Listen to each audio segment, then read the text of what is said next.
What you say? I told you that it's time to start the show. That you only meant well. Yeah, the show's gonna do Of well. course you did. What you say? I said let's go. That it's all for the best. Yeah, it's probably gonna be like the best podcast. What you say? God, do I have to keep repeating myself? Just what we need. You decided this. Hold up, I What thought we you both say? decided to do this. What did she say? I said let's start the show. Hey everyone, welcome to Whatcha Say, NOC podcast. My name is Elyse Daly, And I am Scott Daly. and together We're the Dailies. Yes, this is the podcast where each and every week my wife Elyse and I go through the hit 2000s teen drama, The OC, episode by episode. episodes by episodes. Yes. No, episodes by episode. Episode by episodes. What? Episodes by episode. We're doing two. Episode by episodes. We're doing two. That's what we're doing. The double doozie from here on out, if you will. This week on the show, we are covering season 3, episode 6. Episodes.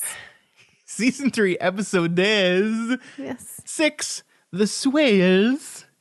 And season 3, episode 7, The Swells. The Anger Management. That's what Scott's going to need at the end of this episode, everyone. I need it already. I think, you know, the OC has their thing where they put the in front of every episode, and sometimes they have to stretch. And I think The Anger Management is one of those episode titles that feel like they had to stretch a little bit, right? Just a little bit. They should have said the punching bag. Yeah, sure. The Uggs. The Volchik. But before we talk about these two episodes, You know, what? They never put any titles, any names.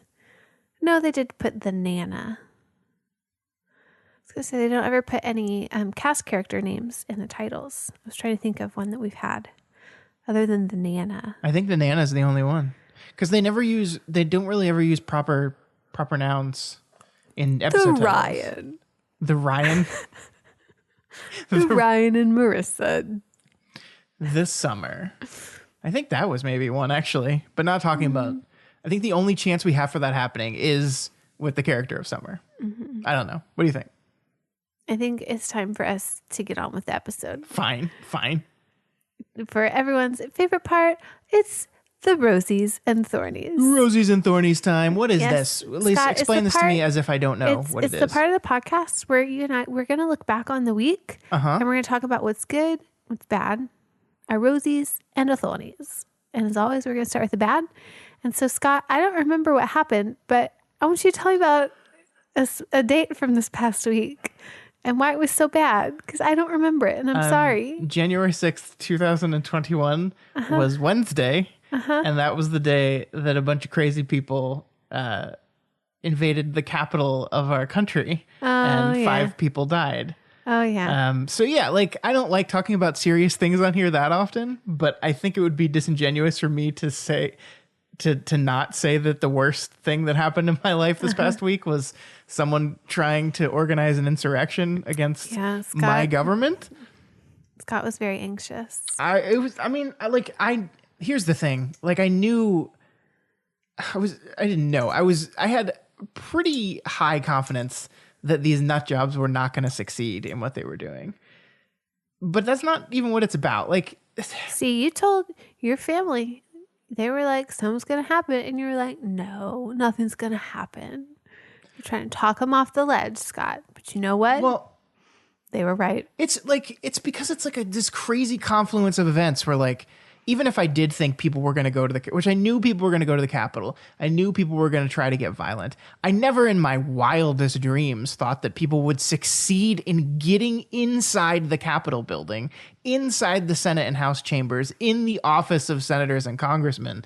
And as we're learning this week, only failed in getting 2 actual elected members of our government because of the work of a few brave Capitol police officers. I don't know if you've heard about that one guy that like made a bunch of protesters chase him down the hall and intentionally led them away from where the senators were so they could give them time to protect the senators. Like, it's just it's fucking nuts. It's crazy. And like, I think like we as a country, like we survived it. And so it already feels like there's a thing like where something happened and like nothing permanent happened out of it. So we're already trying to kind of minimize it and to move on. And it's like people people brought a Confederate flag inside the Capitol building of our country. What, Scott? What? It's just what the schools, we do that. I'm not, I'm not diminishing. I'm just saying, like, we've got all these drills and we've got all these crazy people that try and get into the schools all the time. And they're just like, oh, just toughen it up. It's fine. Yeah. Yeah. But I mean, like, that's what they're doing. It's just insane. Minimizing. And I still haven't processed the fact that it happened. Like, I think a lot of growing up in this country is like learning that the America that you were taught of in schools is not really the America that exists ever. Like, I think this is a country of high ideals that has consistently failed to live up to the ideals in which it was founded. But I still like really like my country, and I still have like a lot of respect for some of the institutions of my country. And to see it just like tossed aside like it was meaningless by a few thousand nut jobs was just very disturbing. Well, and I think it is like you have the American dream, but you just have you try and hope for things that are better. But when you hope for things that are better, you shouldn't have to forget the things that have happened before. And I think you can only really truly hope for things that will improve when you've confronted what didn't work. Sure. And that's something that people haven't really learned to grasp. Yeah, which is why I think like we cannot just let this thing go. We can't just move on from this thing and be like, nothing really bad. I mean, 5 people died, but like the government didn't fall, so we're fine. No, like this is nuts. And it was instigated by the president of the United States. And my senator, our senator, is one of the people responsible for riling these people up. Did you hear that next election for president in 4 years, he can be on the ballot twice? What? Because he can run for president and run for re-election of senator at the same time, according to Texas law. So he doesn't even have to choose which race he wants to run. Oh, you're talking about Ted Cruz? Yeah. Yeah. I mean, that's like, this is... I didn't know that. I'm going to stop talking... That's not fair. I'm going to stop talking about this now because I don't want to bring down the podcast, but... Yeah, don't bring a good thing down. Ted Cruz is a scumbag. He's an absolute scumbag. And he used all this election stuff as a way of laying the pieces for his 2024 campaign. Like he called into question the result of the election. He passed on conspiracy theories. He riled up his base in order to try to swing that vote over to him so the Trump people will remember me when I'm running for president in 2024. He's responsible for this. And it blew up in his face, and now he's trying not to take any responsibility for it. And it makes me furious because this is the guy that represents me in the Senate, and I hate it. I hate him. Yeah. Ted Cruz, if you're listening, resign. Fucking resign, Ted Cruz. Resign in shame. You know what I really hate, Scott? What? The fact that we didn't get enough snow. It's a beautiful transition, my dear. Thanks. Scott, it hasn't snowed in Texas in what, 5-6 years? Yeah, I think the last time was the Oscars the year before I met you. Because I remember there were 2 years where the Oscars were the night before a snow day 2 years in a row. Yeah, it was and that wonderful. Was the coolest thing because I would get tanked and watch the Oscars. Yeah, I did that too. And I didn't have to go to work in the morning. I just ate cupcakes and drank wine by myself and drank like the bottle and maybe a half. It was wonderful. Such an Elyse move. Yeah, haven't done that in a long time. But yeah, it snowed yesterday. But it did. It snowed. It didn't snow enough. I was appreciative of the fact that we at least got to see the snow. Yeah. We had some pretty big snowflakes for a while. Yeah. And it stuck for just a little bit, but I'm slightly jealous of my Waco, Austin peeps that got much more. Some of them 8 inches of snow. 8 inches? Yeah, they got a lot down south and southwest. Just not to us. Wow. Yeah, I think it was Granbury or something like that. That's a lot of snow. Yeah, they had a lot of snow, but not us. Wow. We just got a little bit of flakes. We got like less than an inch, and it really didn't like, It stuck for like 30 minutes and then started melting. Well, Scott was like, it's not going to snow, Elyse. I knew you were going to And then he said, it's not going to stick, Elyse. And then I said, hey, Scott, it's snowing. And then I said, hey, Scott, it's sticking. I guess this is just the episode where Scott is wrong about everything. Because I was wrong about the protests on January 6th, and I was wrong about the snow. What else am I wrong about? I don't know. Elyse? What else do you want to be wrong about, Scott? I don't. It doesn't matter. It's anything I say I'm going to be wrong about. That's not true. Hey, Scott.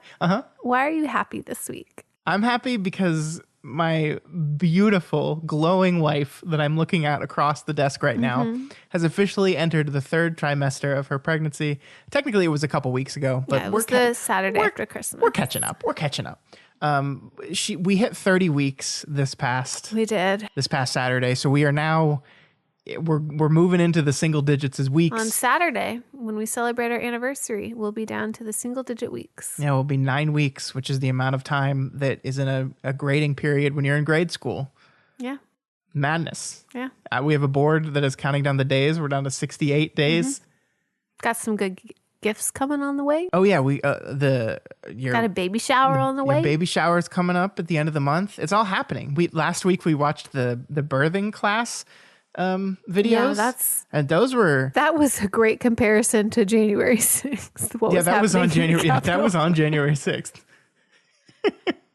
some nightmares. Some fucking morons stormed the Capitol, and I saw a baby come out of a vagina. Yep. And it was gross. Yep. I don't like it. Yeah, it's not great. No. I'm very much looking forward to meeting my son. I'm not looking forward to the events immediately preceding meeting my son. Yeah, you win some, you lose some. I'm so glad that it's you that has to do this, and I'm just there for support. I'm so glad that you get the next 9 months of just you and him. That's not how that works. I took care of it for 9, so we've got to keep everything even. You get the next 9, and then we'll be on the same page. All I wanted to say with this, Rose, is I think you're a very, very beautiful pregnant woman. You're doing pregnancy very well. Thank you. And I'm very excited. And that's all I had to say. Thank you. I just love you. Love you. Thank you. You're doing great, babe. You're killing it. We get to do another sonogram on Wednesday. We do. We get to see the little dude again. He's as big as a broccoli now. The 3D one. Oh, yeah. Then we're going to go get a 3D one so we can see his face. Who doesn't want to? Why not? Yeah, let's do it. More money. Hey, Elyse, what's your Rose? I got a massage, Scott. A prenatal massage, which is like a special massage. Well, the only thing that's different between the prenatal massage and the regular massage is the fact that you can't actually lay on your belly. So they give you a special pillow that has a hole cut out for your belly and for your other things that are enlarged on the front side of your body. Boobies. I don't know why Elyse didn't want to say boobies. Boobies. Because you say it so much better than I do. Thank you. And then when you're on your back, you can't lay down flat, so they incline the table for you. But it was lovely. Oh, and they also don't rub your lower back really intensely because it's not good to put that much pressure on your lower back. But it was wonderful. I'm so glad you enjoyed it. I got a nice hour-long massage, and I got a foot rub. And I was thinking something that might be nice to do post baby is to join one of these spas. To join a spa? Yeah, it's $69 a month. Nice. And you get it's not free, but you get one of their signature spa things every month with that $69. Nice. Which is like an hour massage. And I was thinking, that would be nice because then that gives me a designated hour to myself once a month where I just get to relax away from the house and away from... You're already wanting to abandon your child. It's for shame, Elyse. For shame. But don't you think that's a good idea? It's a great idea. I absolutely encourage you to do that. Okay. I'll have to look in prices and see if there's one that's better than the $69. No, that's the price. That's the price. What if there's one that's $59? Well, no, I don't want it. So this is the one exception where I can pay more money. The one exception to go for the cheapest is when one of the prices is $69 dollars. Okay. Well, thank you. I'm glad I have that. I'll go ahead and set that membership up. Okay. Make sure if they add tax to this, the deal's off. It needs to be $69 even. Every month. Yes. Okay. I got it. That's my throat. You're dying. I got a sore throat. Oh no. Do you Got a really? headache. I got a Yesterday. runny nose. Yesterday. So Elyse has a little bit of a nasal congestion. Not too bad. Not COVID. Well, here's the deal, people. When you're pregnant, you have a lot more mucus That's true. everywhere. You did not need to say that. Gross. So yesterday, Elyse goes, she says to me, you know, I've been having a lot of trouble breathing. Long pause, 15-second pause, through my nose. And here I am having a literal panic attack, thinking my wife now has coronavirus. Well, they also say I'm supposed to have a harder time breathing because the baby's pressing up against my ribs right now. Yeah. So until he falls down towards my pelvic region, it's going to become harder and harder for me to breathe. I got snot all in my nose and I got a baby up in my ribs. Tell him to get down. Get down, and move your body around. The point is, I am going to right here from now on, every time we are in the middle of a global pandemic that makes your breathing hard, you must preface any statement about your ability to breathe with, this is not related to the pandemic, but I've been having trouble breathing through my nose lately. Not I've been having trouble breathing lately through my nose. Hey, babe. Hmm? Not related to the pandemic. What? I love you. I love you too. And I know you were snoring last night, baby. Oh, it was not good. I know. It's really bad. But see, that's the cool thing about being pregnant. And that's what makes my throat sore sometimes. Yeah. That's the cool thing about being pregnant, though. What? Like, I can't get mad at you for snoring. Because if I were like, hey, stop snoring, you'd be like, hey, I got your baby here. And then I'd be like, I lose. Touche. Carry on. Okay, Scott, let's move on. Okay. We're going to talk about 2 episodes this week because we're going to try and do the double doozy We'll see how this we can goes. get through season 3. We're going to see. I don't know how I feel about this. You don't know? I don't know. Okay, well, The Swells is the 6th episode in season 3 of the OC. It was written by J.J. Philbin. The Anger Management is the 7th episode of the season, and it was written by John Stevens, but both episodes were directed by the same person, Michael Fresco, which is not always going to be the case when we do the double doozy, but just so happens to be this week. The original air dates were a week away from each other, November 10th and 17th, 2005. Ah, interesting. Yeah, so tell me about each of these episodes. First, let's start with episode 6, The Swell. This week's on the OC, Taylor Townsend locks up Seth's night when she throws a harbor school event that keeps Summer at a distance. Meanwhile, Marissa's new friendship at public school worries Summer, and she enlists Ryan's help. Meanwhile, Sandy works on a plan for the Newport group and forms a new partnership. Meanwhile, Charlotte convinces Julie and Kirsten to edge back into Newport society. Meanwhile. So 4th grade transitions, you're supposed to teach them to vary those a little bit. Meanwhile, on The Anger Management, our 2nd episode, the gang heads to the bait shop to see the subways. Taylor's horsing around causes a major rift between Seth and Summer. Marissa, determined to end the potentially explosive rift between Ryan and Volchek, does whatever it takes to watch out for Ryan. Meanwhile, Matt, Sandy's Newport group partner, goes above and beyond the call of duty. Meanwhile, Julie Cooper reigns supreme as the only bitch in Orange County, and Ryan needs to use his head for once. I just want to let people know that Scott did add some extra meanwhiles in there, but there was a fair amount of legitimate meanwhile. I would say 75% of the meanwhiles were in the write-up, and I added 25%. It was ridiculous. So these are 2 episodes that really move us into some of, I think, the big plots of this season. Scott? What's up? There's a new character that was introduced this week that I always enjoy in season 3. Do you enjoy because he's shirtless a lot? Is that why you enjoy him? I enjoy him for a couple of different reasons. Number 1, yes. I enjoy him because I was thinking about this. You know, you've got Zach, you've got Seth, you've got Ryan, and really only one that I think is attractive is Seth. But it's not that he's like the most handsome. It's that he's got the best personality, so it makes him more attractive. You know what I mean? Yes. But finally, they have a character that's attractive. You got a straight up hottie on the show now, You babe. do. And not just a hottie, you got a bad boy hottie. How more wonderful can you and get? he's a surfer dude. Yeah. I have a question for you about Volchek. Yeah. How old is he supposed to be? Because he looks 28. Well, that's probably how old he really is when he made it. But I think he's supposed to be like 22. Okay, He's so out of he's high not school. supposed to be a high schooler. Okay. No, I'm pretty sure he's out of high school.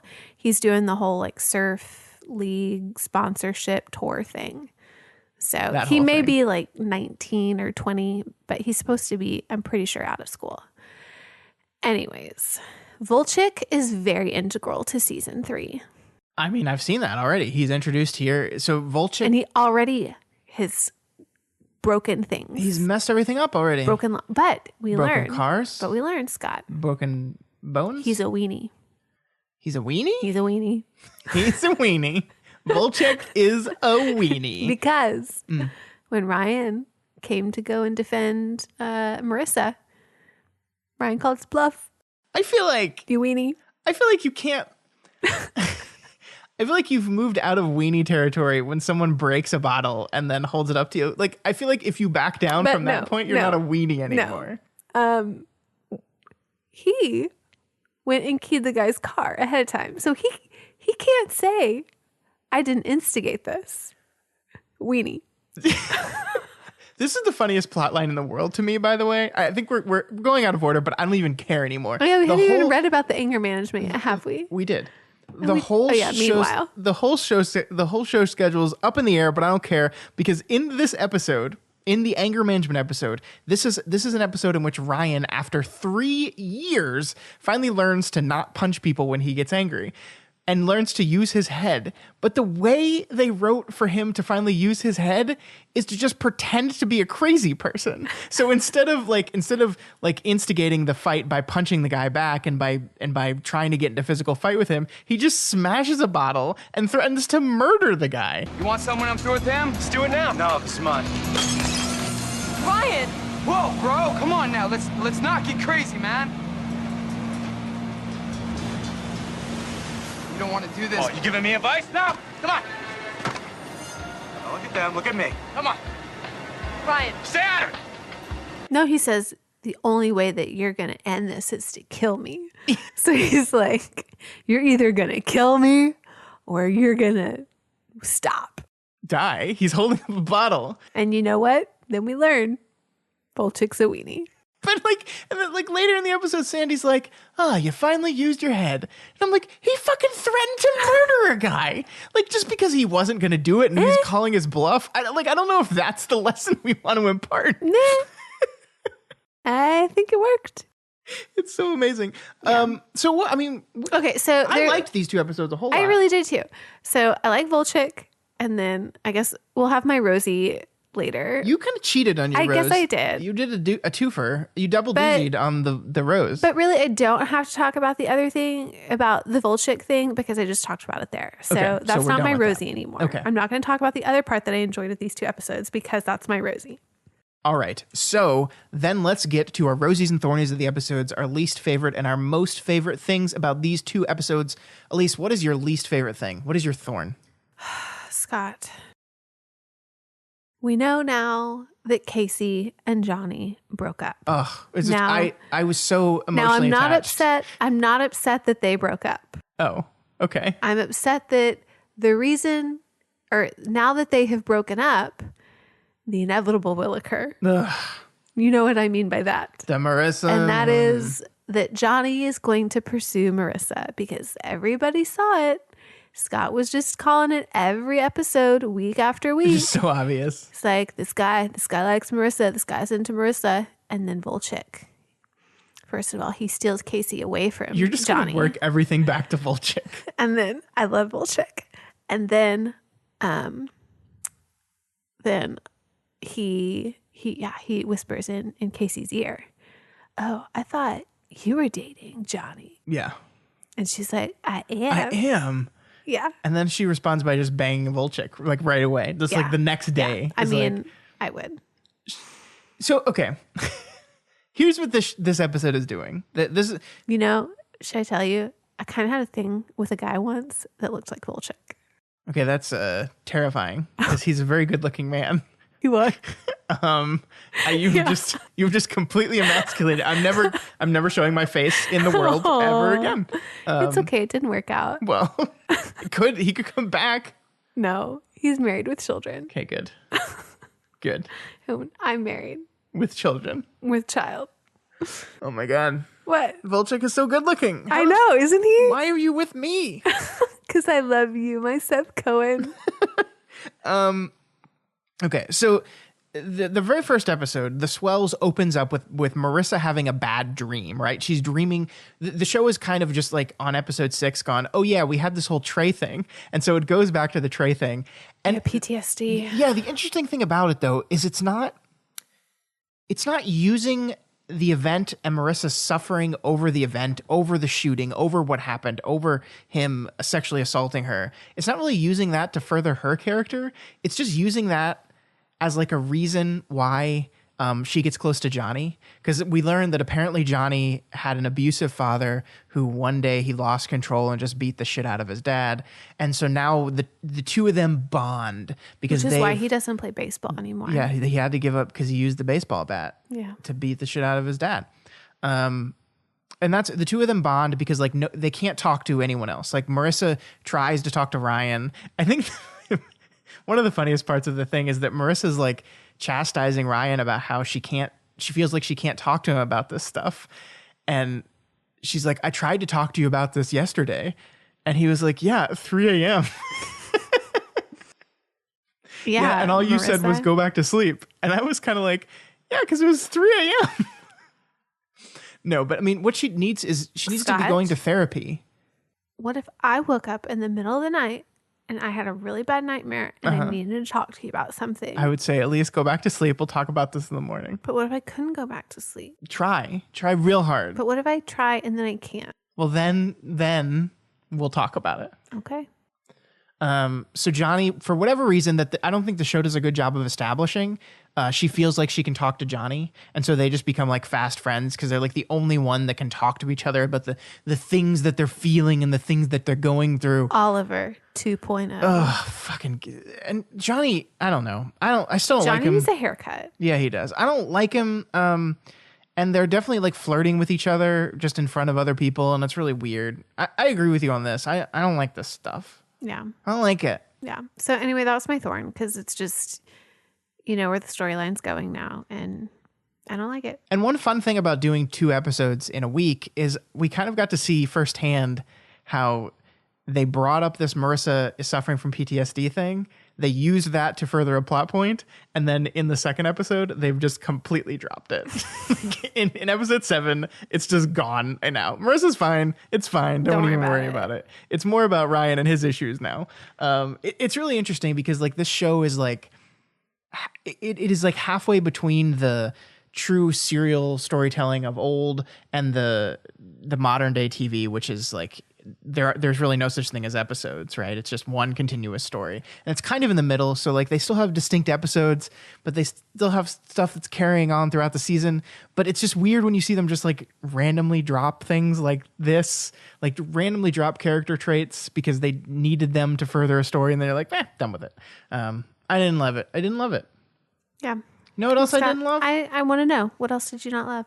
So in these episodes, Sandy Cohen, who we learn has basically closed down his law firm to help with the legal side of the transfer of ownership of the Newport Group, Caleb's old company that Kirsten worked for. This bankrupt. They're bankrupt, and he's looking to sell it, and he finds a buyer, but one of the kids that works for this company that he was going to sell it to convinces him. He's 28, Scott. He's a kid. Look at him. He's a kid. He convinces him. This is a kid. He convinces him. I was holding my belly for everyone. Yeah. Thanks, babe. I'm trying so hard to finish this sentence. I'm trying so hard to interrupt you every time. He convinces him. So he convinces him that he doesn't want to sell. And he should hold on to the company. The only way to ensure that the low-income housing support that the Newport Group was doing at his behest continues is by Sandy Cohen just becoming the CEO of the Newport Group. Why not? So Sandy that's what Cohen, he does. He can do everything. But I don't, okay. first of all, I don't like that Sandy doesn't like the business stuff. This is like I feel like the show doesn't know what to do with Sandy, and so it just keeps like randomly like switching his career around like it's career roulette. Why don't you make me CEO of Doof? Okay, from now on, you are CEO and president of Doof Media Incorporated. I am? Sure. Oh, hey. Hey, girl, hey. Everyone heard it here first. The name of the company isn't Doof Media Inc., though. Oh, what is it? It's still Daily Planet Productions LLC, because that's what it was. I'm a daily. That's what it does when we established the limited liability corp, and then we changed the name, and the business side. It's a whole big thing, but the legal name of the organization is still Daily Planet Productions. Is that what you're gonna leave to our little guy? Sure, it's worth so much money. Let me tell you, it's his nest egg. He's good for life. Good for him. What I was trying to say is that I don't like Sandy the businessman. Like the anger management episode has Sandy's like first role as businessman has to be the company is insolvent, the company's bankrupt. These are things we knew. It's a worthless company, and the only way they're going to be able to stay on their feet is they have to fire 9 people. And of course, Sandy Cohen is our Superman, our Clark Kent, our Steve Rogers. He doesn't want to do that. He doesn't want to fire people. And so he finds a way. He takes the 30% pay cut, and he restructures their loans, and he makes it so we only have to fire 4 people. Yay! Except he does this and basically makes it so their margins are so tight that if anything goes wrong, they're just going to go bankrupt immediately, which is like, it's bad business. And I understand he's trying to show he's like the morally correct person, but if the company goes out of business, they fire like 20 people lose their job. I just think he's not cut out for the business stuff, and I don't like him as that. He needs to be like the social justice warrior, and I don't mean that ironically. I mean that seriously. Like that's who he is. That's what he should be doing. And I just don't like this stupid business crap. I don't like him. He doesn't know anything about real estate. No, I don't like it. Just think of it as he was trying to save Kirsten and their family. Well, I mean, he does it more for the poor people. Like his the reason why he wants to do this is because he knows that if he sells the Newport Group to someone else, they're going to tear down all the low-income housing that he forced Caleb to build.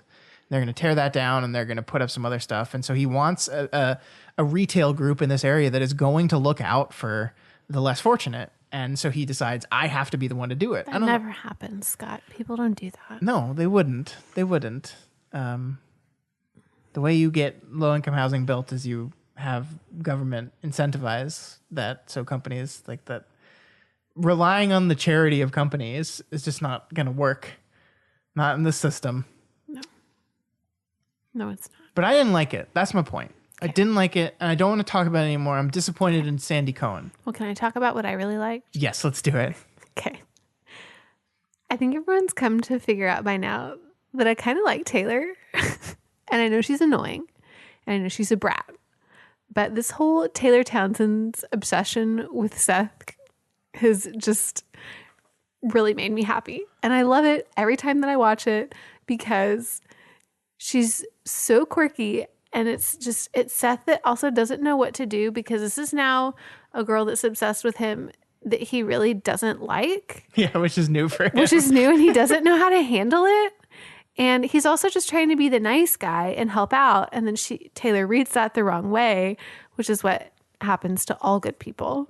You just try and be nice, and then people won't leave you alone. I'm so glad you picked this because if you hadn't picked it, I would have. It's so great, isn't it? And you get to see it over 2 episodes because you get to see why in the first episode, The Swells, she starts to like him because he helps her so much with the lockout. And then you get to see in the anger management how she's really trying to drive the wedge in between Summer and Seth.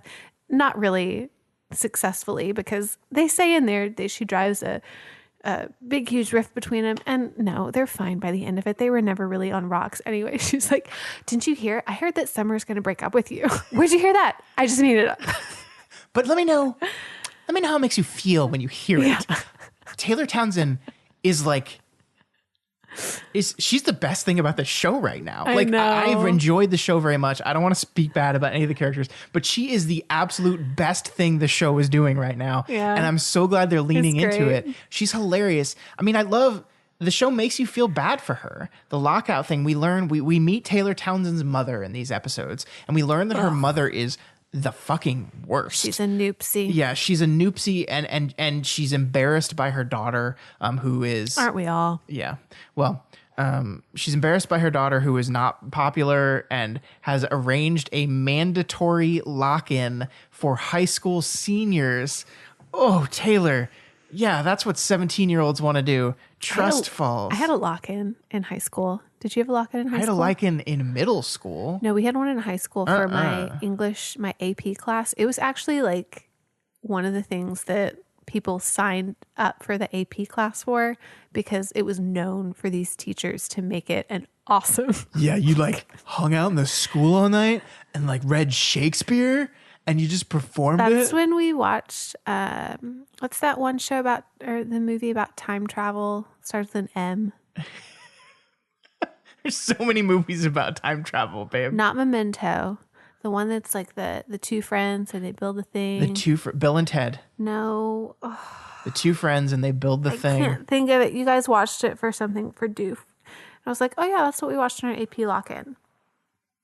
Anyways, it was a full cram sesh. And sometimes I'm a nerd. And this is one of them. What did you do? What did you do on your lock-in? They literally, what they wanted to do is we watched movies. We went through some AP terms, but their whole idea was they wanted to give us some connections to things that could be used as far as real world examples that lent themselves to lots of different ways that you could interpret. And so they were just trying to expose us to different like reading material and movies and all this other stuff. So that's all that we did. It was a blast. I mean, that sounds like fun. Did you do trust falls and you make s'mores with Bunsen burners? No, but we got pizza. Pizza. Primer is the movie. Primer. Yes, that's what I'm thinking of. And it wasn't an M. It was a P. No. Yeah, so she's Taylor. She's great, and you feel bad for her, and Seth feels bad for her, and then so she immediately falls in love with Seth, and then it turns out they both really like Yakuza movies. Is that a Yakuza prep poster?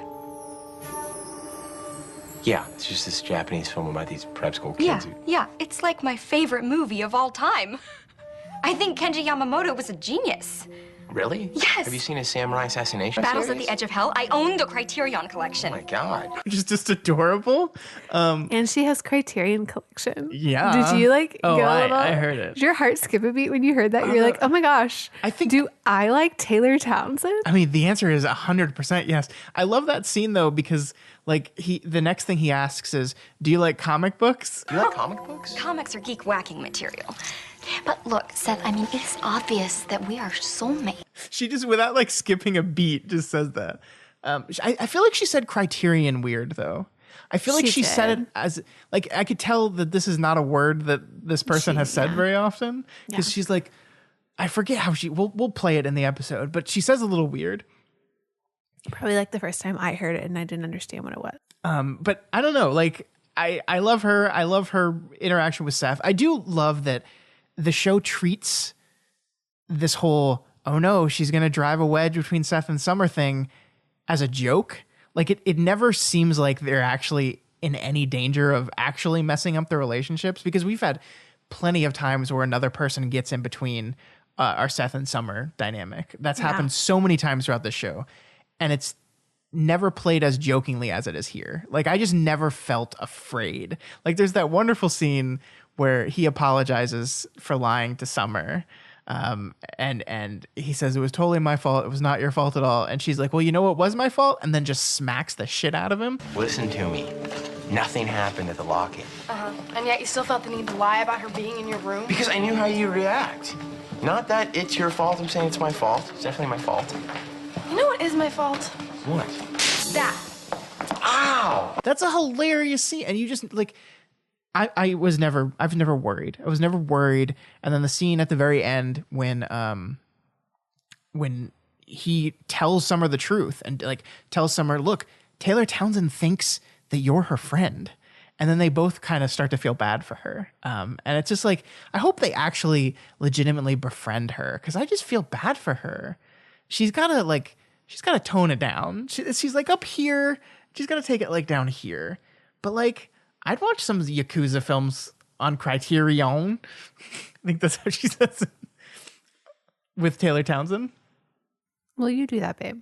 I don't believe she'd actually like Yakuza movies, though. I wore my Argyle socks yesterday, and I thought of Taylor. She's rocking a lot of Argyle. She's lives everywhere. Yeah. Okay, Scott. I think we're done talking about TT. Yeah, but now it's, even though I talked a lot during that because I love Taylor. It's fine. I'll let you steal it. We all love Taylor. And we all love Julie, too. Yeah, that's my rose. My rose is Julie Cooper, because Julie Cooper, mega bitch, she back. She back, baby.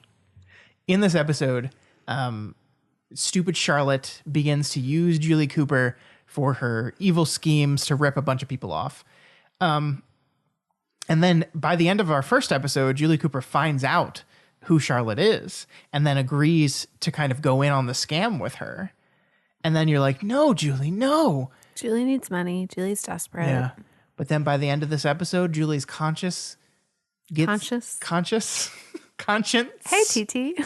Conscience gets the better of her, and she comes clean. Well, she doesn't come clean, but she has everyone direct their charities towards a real charity. So, okay, the plan here, Charlotte's plan, okay, is they created a fake charity, and they were going to invite a bunch of rich people to a dinner for this fake charity, $5,000 a plate, and then they were going to donate a bunch more money, and so they were probably going to make like all told $1 million, right?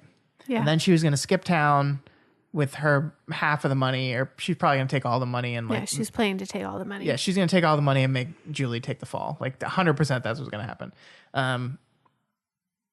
But she bought a condo.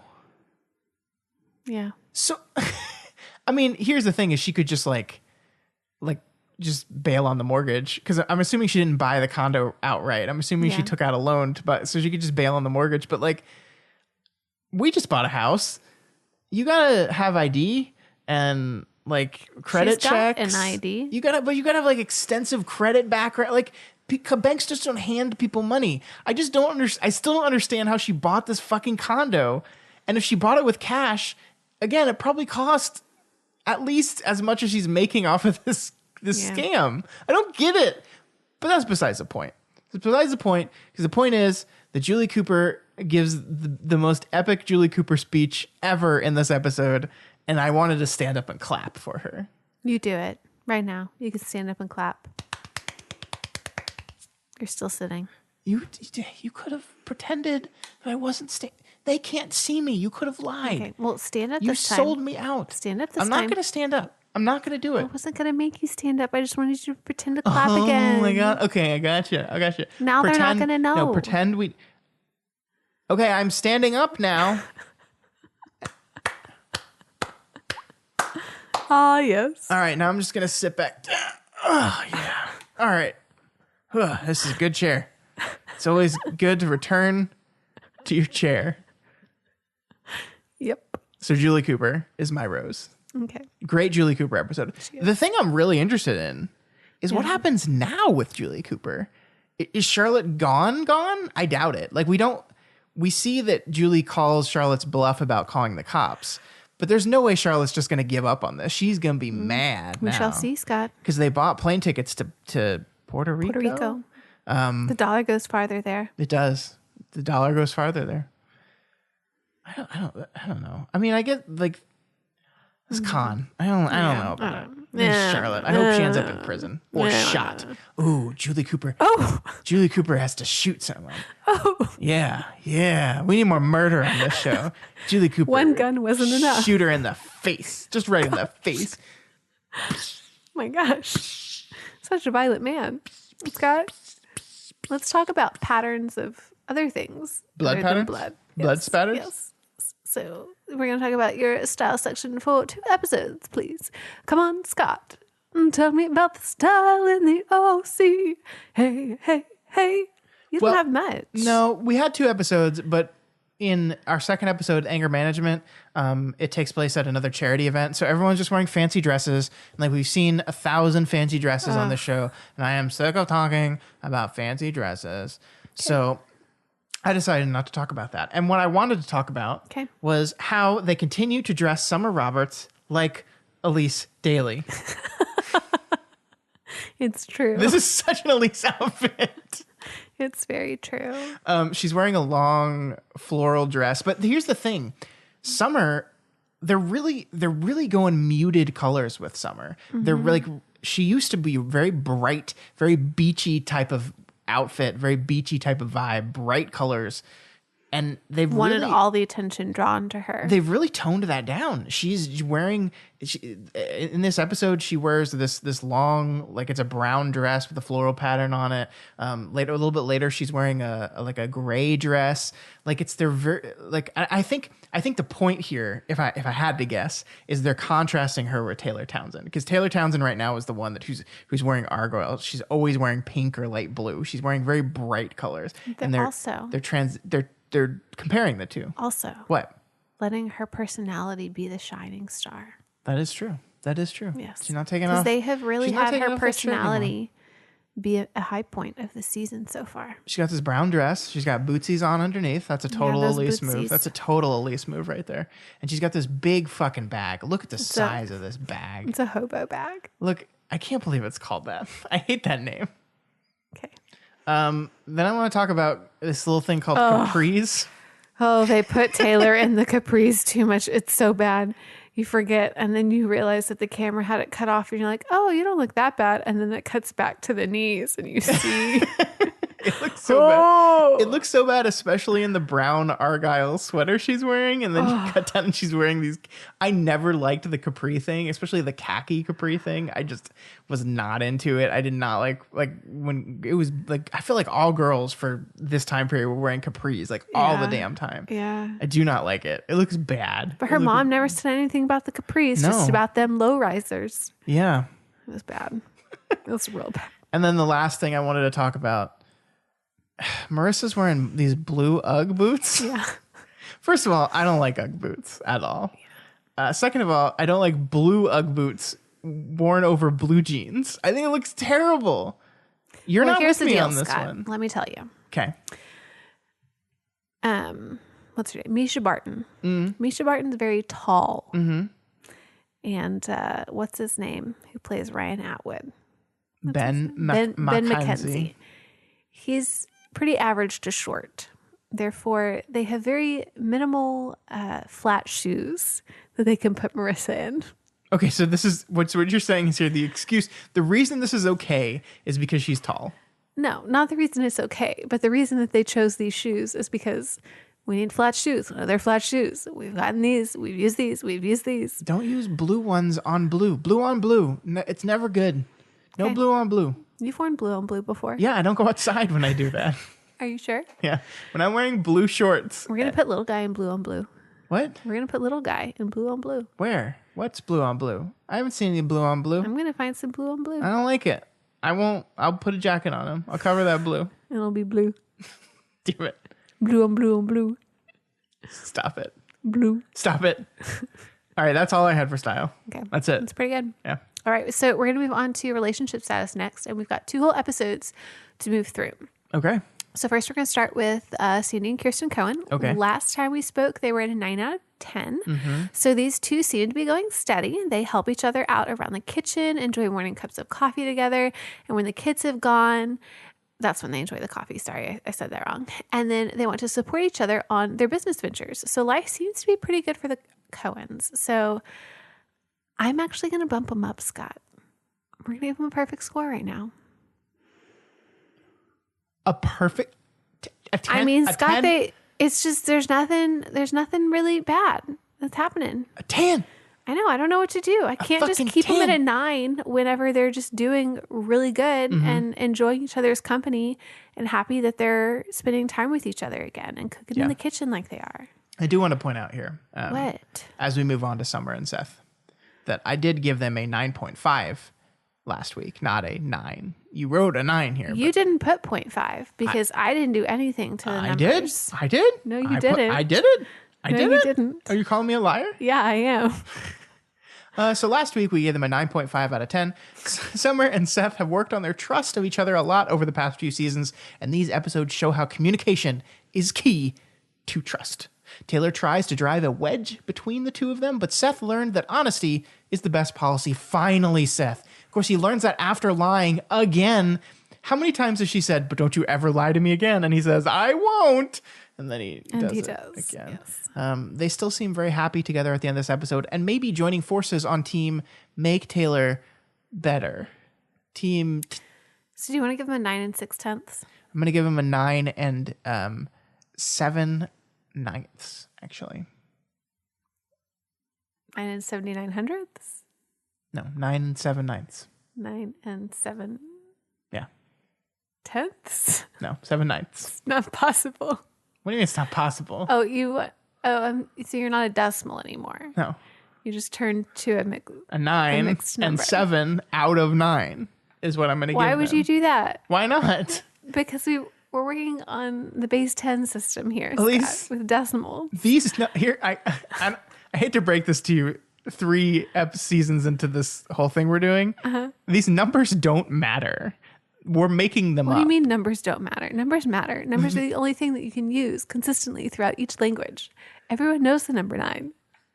Everyone knows the number 7. And everyone knows what 7/9 means. It's 7 out of 9.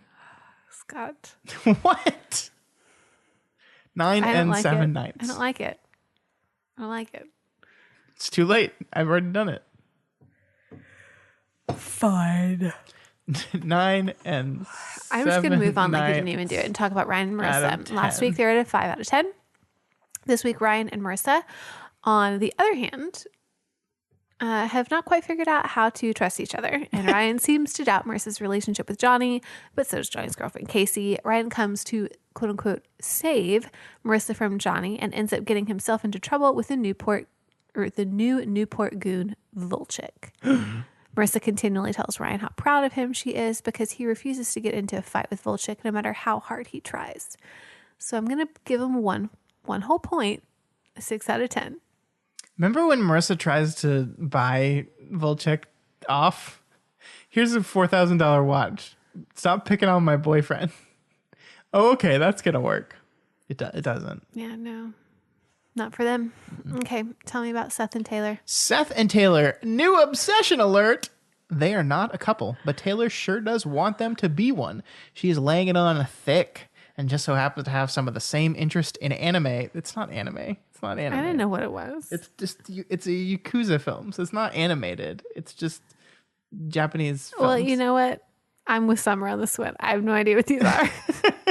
Seth isn't into the romantic aspect of the relationship, but that doesn't mean that Taylor still isn't. What? Into the romantic aspect of the relationship? Isn't 1 out of 10. 1 out of 10. The lowest it can possibly be. If this goes Taylor's up, got I'm a going to point. be mad. Taylor's got 1 point. She likes him. All right. Okay, so we've also got to put Johnny and Marissa on the board. We all saw this one coming as an Oliver 2.0, like I said earlier, but not seemingly as bad as Oliver. Marissa doesn't seem to be able to just be friends with boys. Johnny had a girlfriend before these episodes, but now that he is single, we all agree with Summer that this won't bode well for Marissa and that Johnny definitely has some feelings for her. So we're giving Johnny's feelings the 1 point out of their 10. I don't like it. I don't like it, Johnny. Go back to Encino. Okay. I think that's where he was from. Well, we'll see what happens. Go beat the shit out of your dad again. See what happens with Johnny.